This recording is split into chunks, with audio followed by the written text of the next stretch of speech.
Sylvie and I are going to talk about fluid in the uterus before embryo transfers. So the question I get is, if there's fluid in the uterus and an embryo transfer might get canceled, is there anything to do here? And the answer is,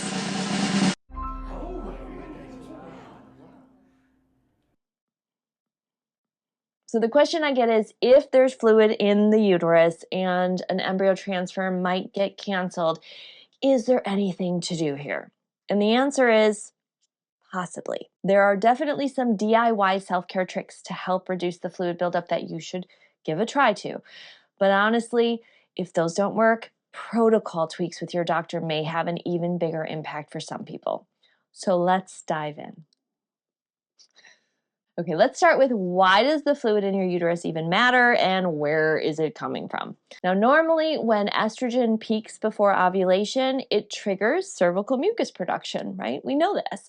And that's actually really helpful when you're trying to conceive spontaneously because it changes the vaginal pH and the viscosity to help the sperm swim better and live longer, which is cool. But in an IVF cycle, extra high estrogen levels from lab-made estrogen in hormone replacement cycles or tons of growing follicles in fresh or stim cycles can mean extra high estrogen and extra high cervical mucus. Now, usually this just hangs out at the bottom of the uterus and vagina around the cervix and then dries up once the progesterone kicks in, and it's not a big deal. But sometimes, dun, dun, dun, there's just too much fluid.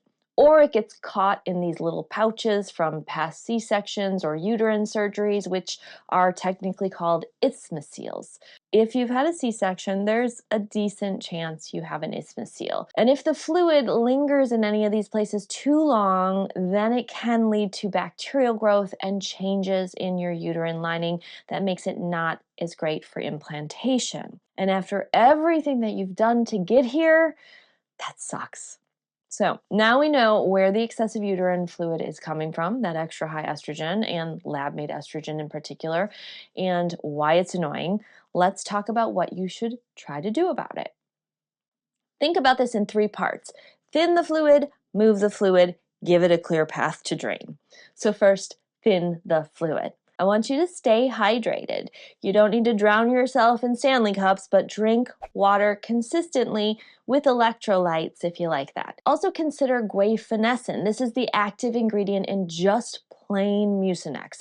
This thins mucus, which might help it work its way out. Just check with your doctor and make sure that guaifenesin is the only ingredient in what you're taking. You don't want combos. Number 2 is move the fluid. Move your body. That moves the fluid. So walking is great. If you haven't recently stimmed and your ovaries aren't big, some gentle yoga with some bending and twisting can help. Just make sure you avoid any legs up poses, which could move the fluid in the wrong direction. Also try castor oil packs on your lower abdomen. They boost pelvic circulation, support lymph drainage, and feel like a really lovely self-care ritual in this stressed out period. Got a whole video about how to do castor oil packs without breaking the bank. Check that out next. And if you see an acupuncturist, consider adding some electrostim acupuncture. This can really help pelvic blood flow and relax the cervix for better drainage. So mention it to your acupuncturist, or if you don't have one, check out my acupressure video series. Let's move on to drainage, our 3rd DIY layer. Now, if you have access to a pelvic floor physical therapist or an abdominal massage therapist, they can work on ligament tension in your pelvis and hips and thighs and help your uterus sit in a better position for better fluid drainage naturally. And again, certain acupuncture points, my Relax the Cervix and pelvic circulation acupressure video points to start, are great, fabulous things to add too. Right, Sylvie? Okay, but this is really important. Do only what is sane and reasonable here.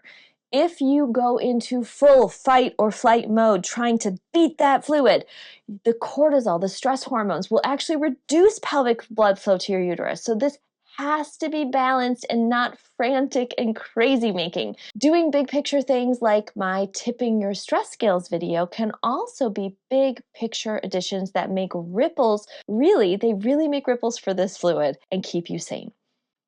Now let's talk about some IVF protocol tweaks if the DIY layers aren't enough. These might be even more important for some people. Some bodies just don't love lab-made estrogen. Instead of building the perfect lining, they turn it into fluid and bloat and fatigue and anxiety. And some bodies just make a lot of cervical mucus. And other bodies just have C-section scars that catch fluid. Or, lucky you, multiple of the above. And listen, none of that is on you. That is just bodies being bodies. So take a deep breath and talk to your doctor about potential tweaks to protocol. Are you worried about the fluid? Yeah, I hope it goes away too. So can you lower the dose? Can you switch to a different form, like instead of oral, move to patches? Can you move to a natural or a stim protocol that uses your own estrogen instead of the lab-made kind? If you're already in a natural cycle but still have fluid, could an estrogen receptor blocker like letrozole help you at all? Would antibiotics be worth taking? If bacterial growth is a concern, some doctors feel like this might be worth discussing.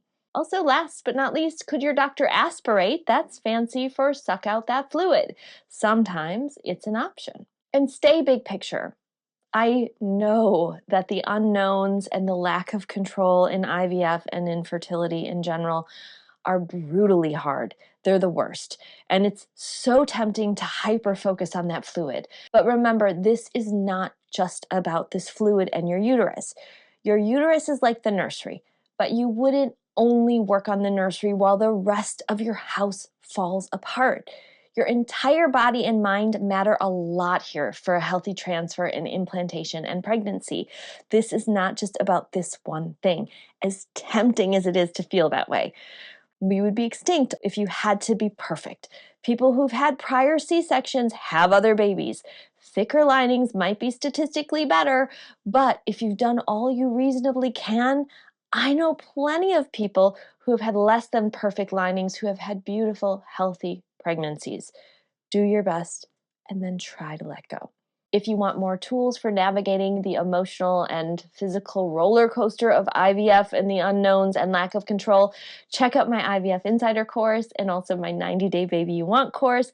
This waiting game is truly, truly miserable, but the more proactive and balanced you are as a whole, the better your short-term fluid and lining are, and long-term pregnancy odds are too. So hang in there.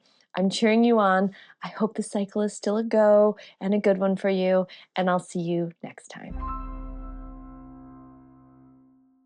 I know that the unknowns and the lack of control in IVF are brutal. They are, right?